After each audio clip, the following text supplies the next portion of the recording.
Je suis Alain Bortolussi, je suis propriétaire du château de Viella.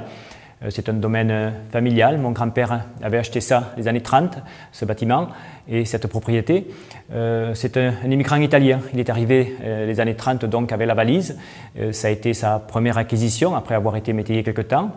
Papa avait pris la relève les années 60 et moi je suis arrivé donc aux commandes de ce domaine les années 80.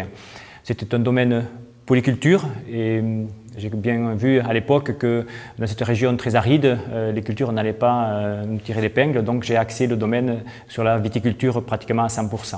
Voilà. Donc aujourd'hui j'ai 25 hectares de vignes, 20 de rouge Madiran et 5 de blanc Pacherin de Vigneville.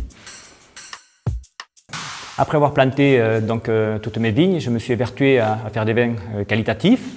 Et ensuite à les faire reconnaître effectivement par tout ce qui est guide et concours. Ça a été un bon élément qui a permis de faire avancer mon domaine. Mais après il a fallu engager le côté commercial. Là ça a été un petit peu plus complexe parce que ici Madiran on est loin de tous les axes et tous les schémas routiers. Donc il a fallu donner envie à nos clients à venir nous rencontrer. Donc on a mis en route plusieurs thèmes. Le premier c'est de bien structurer notre domaine avec le domaine, le château qui a été ici reconstruit et un parcours pédestre qui passe par les allées de vignes pour aller le rencontrer. Puis après, bien sûr, pour pouvoir goûter nos vins, pourquoi pas les goûter à table. Donc on a mis en place le vin au fil des saints, c'est tous les dimanches de l'été. Donc une possibilité de venir me rencontrer, de goûter les vins effectivement à côté de mets élaborés par un restaurateur qui est à côté de moi. Il y a aussi le côté récréatif du domaine, c'est des jeudis d'été en soirée, c'est Vinicène, où là le vin, les mets sont à l'honneur, mais la répartie est donnée par un groupe musical ou comédie, puisqu'on fait aussi d'autres thèmes. C'est le côté un petit peu récréation du domaine.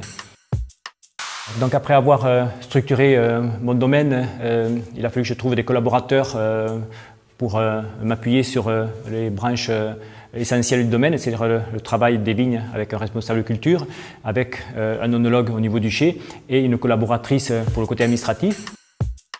Je m'appuie aussi beaucoup avec Serre France pour la gestion du personnel. C'est un domaine très complexe. Aujourd'hui, individuellement, on a du mal à suivre toute la réglementation. Donc tous mes bulletins de paie, mes contrats d'embauche sont réalisés par eux.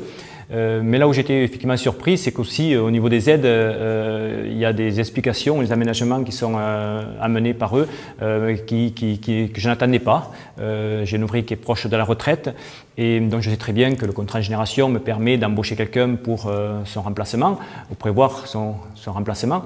Mais je ne savais pas que je pouvais, sur une branche différente dans le domaine, sur une personnel du bureau, que ça pouvait déjà engendrer ce contrat de génération. Donc j'ai été effectivement surpris et c'est quelque chose qui va m'aider parce que les aides vont me permettre de garder cette personne avec l'embauche à côté d'une personne jeune. Et ça me permet de passer effectivement ou d'attendre les contrôles qui se succèdent aujourd'hui, puisque quand on met plusieurs sociétés en route, qu'on a du personnel, on est souvent amené à être contrôlé. Et jusque-là, ça me permet de dormir tranquille et d'avoir chaque fois des contrôleurs qui voient que c'est bien structuré et qu'il n'y a pas de soucis à ce niveau-là.